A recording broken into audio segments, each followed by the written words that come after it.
And here we have someone who has CLL and has a little story to tell us. Go ahead. Thank you. The back end of 2018, I contracted chickenpox from my partner who had shingles.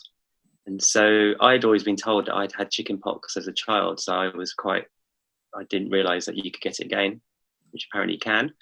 And it hit me quite severely to the point when I was hospitalised for 10 days and then locked in infectious diseases unit in Hammersmith Hospital.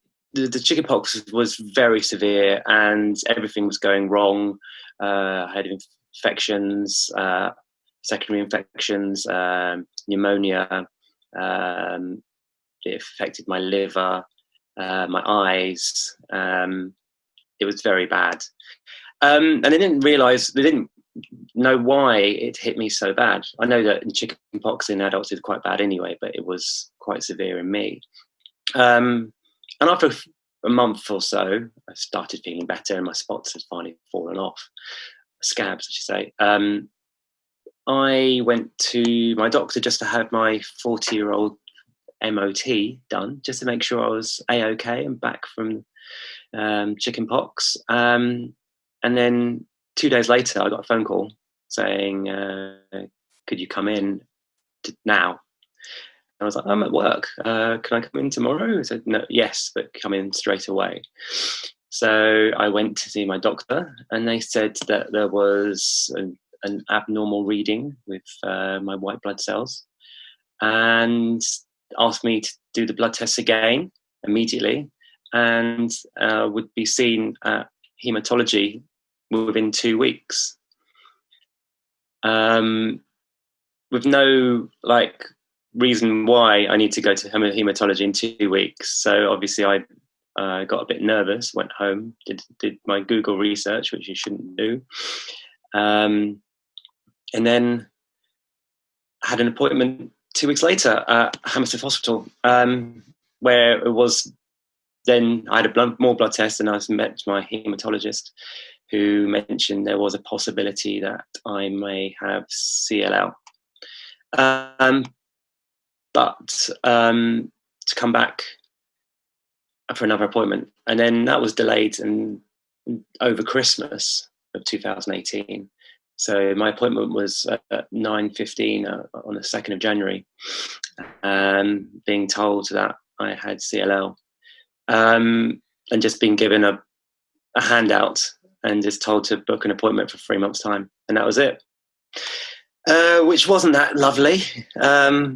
Just burst into tears at the reception desk booking my appointment. But then a lovely nurse took me into a room and gave me a handout for CLL support. And they've been my saviours ever since.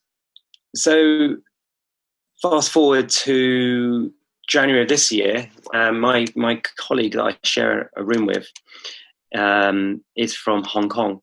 And so when she first heard about the pneumonia, rising pneumonias and deaths in China, she told me about it straight away. And I took quite a bit of interest in it. So she was telling me everything that was going on in Hong Kong. And when it started hitting into Europe, I seemed to be more knowledgeable than most of my colleagues at work, just because firstly of the knowledge from my colleague, but also the fear that how it could affect me because of CLL. So I was pretty on the ball getting hand sanitizers for the office quite early, and antimicrobial hand washes and so on, and I'm making sure that people were aware of what was going on. At some points, people were laughing at me because they thought I was being over the top. They don't know that I've got CLL, and that's why I was being more over the top regarding that. Then mid-March, when everything started to lock down, I moved my office to my back room, and I was quite scared. I was quite scared of the whole situation, as most people are who aren't even with CLL. But I was quite fearful. I didn't know, especially after the chickenpox situation, how my body could fight it, if at all. And so I was quite depressed and quite sad running up to it. And then, lo and behold, a few days after lockdown had happened and I actually started working from my office, one evening I started getting shivers. It was a Sunday. I started getting shivers, like cold, but so I had to like wear a hoodie even though it was quite warm. And then the next morning, Monday, I was back to normal. I just felt fine. And then that evening again felt like shivery and cold, but no temperature. And then Tuesday, fine. And then Wednesday, I started feeling a tightness around the chest. But I put that down to being, maybe I was just being paranoid of the whole situation, and some anxiety about it. And then my daughter started having like a sore throat, and she had a tight chest as well, and a bit of a cough at night. And so I was like, oh, that doesn't sound well. And then on the Thursday evening, she had a temperature, and I put her to bed and gave her some paracetamol. And I still had a tight chest. And then, like, I did my temperature as well when I was doing hers, and it was fine. And then I did it again an hour later because I was being super paranoid, and it shot up to like 1.5 degrees, like 38.5. And then I was like, oh, I better go to bed. And I slept and I had like night sweats. And then I called up 111 around midnight, but that was a bit useless. It just said it just essentially just palmed you off, really, the recorded message. So I just went to bed hoping that I might feel better in the morning. And I did feel better in the morning. But I still decided to call up my haematology department to see what they would say at Hammersmith. And I told them what I felt like and the temperature. And then by that morning on Friday, I developed a cough as well. They told me to come straight in. And I was like, oh, any time in particular? I said, and they were like, immediately, now. So my partner drove me to Hammersmith, and then I walked to the haematology triage, and they just all masked up. So it was the first time I'd seen people wearing masks, because obviously I'd been in lockdown for a week and a half by then. And then they just put me in a room and locked the door, essentially. And then a nurse came in and checked my chest, and then 2 doctors came in and they put a cannula in me, and then they gave me an antibiotic IV drip, and then they did loads of bloods, and then mentioned that and then the swabs, which are horrendous. I don't know if anyone's done them, but they asked me to do them rather than them doing it. So they did 2 swabs, one for COVID and one for pneumonia. No, for influenza, sorry. And then, it was, if you've not had the swabs, it is essentially sticking it up to there in your nose, and then with the same swab, sticking it in your throat. So that until you're gagging, because you make sure you can get where the infection is. And then they got sent off, and then they said that I had to have a chest X-ray, and then it hit home. I was like, what happens if the chest X-ray is shows something? I hadn't even thought about it. I just thought, like, I feel I've got very mild symptoms. It suddenly hit home. I was like, what happens? Because I had only brought myself. I hadn't brought any other things with me, so I didn't know what was going to happen. And then two lovely porters arrived, completely masked up with visors. No, it was two. It was three. Yeah, it was three for porters actually. And then they all came up, and then one pushed me, and I had one porter in front and one at the back, just like making sure that no one came near me. And then we got to the lift, and they took everyone out the lift and got me in, and then whisked me straight into an X-ray. So it was super fast, super efficient, and then straight back out. And then just put me back in my room, and then it hit home. It's like, what if? And then the doctor came back half an hour later, and then said, your chest is fine, so you can go home. And your results will come through tomorrow, but we do think that you have COVID.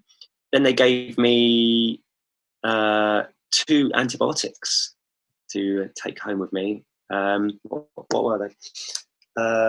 Clarithromycin, I never say that, and co-amoxiclav, and 100 paracetamol, which I was quite glad about, because there was during that period you couldn't buy paracetamol anywhere.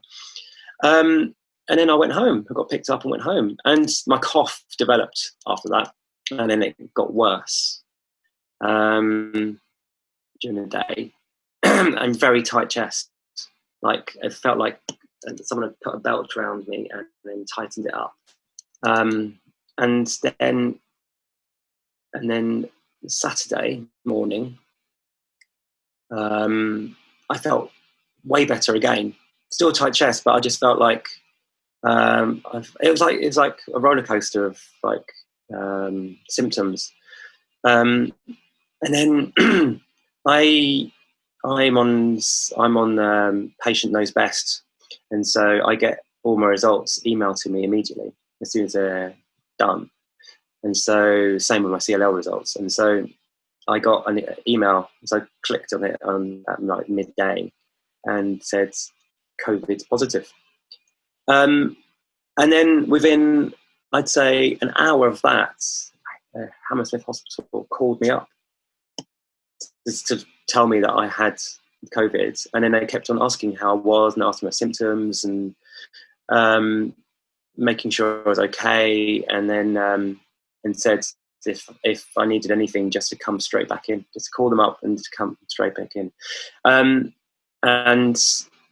for the following 10 days, maybe 14 days, they called up every day to make sure, which is amazing. I feel like having that was so great to make you like, it's just, and then because they also picked up on other symptoms as well, like loss of smell and so on. So it was really lovely having them on my side. But yeah, I was taking the antibiotics, and the antibiotics were given to me just to prevent any potential secondary infections, apparently. So that was good to have, and maybe that helped. Maybe that stopped other things from happening. But yeah, the cough carried on for a week or so, and I had awful fatigue as well during that week. My partner started getting symptoms, but completely different symptoms, like loss of smell, loss of taste, fatigue, pain in her head, and her eyes. Yeah, and she had it. I think she had it worse than I did, and for longer. But she doesn't have CLL. So yeah, I feel like I've had it. I know I've had it. I've had, and last week before last, I had the antibodies test, both of them, the Roche and the Abbott ones, done, and it does say that I have antibodies, which is good, seeing as there is a fear that some people with CLL may never produce the antibodies. But as we've all read, the antibodies don't mean anything, and we don't know how long they last. So we're still in lockdown. Thankfully, I've got a garden, so we go outside. And yesterday I went to the park, so that was nice. But most of the time I stay inside or in the house. Yeah, But I feel very grateful that I had mild symptoms and I got through it this time. Maybe not. Who knows?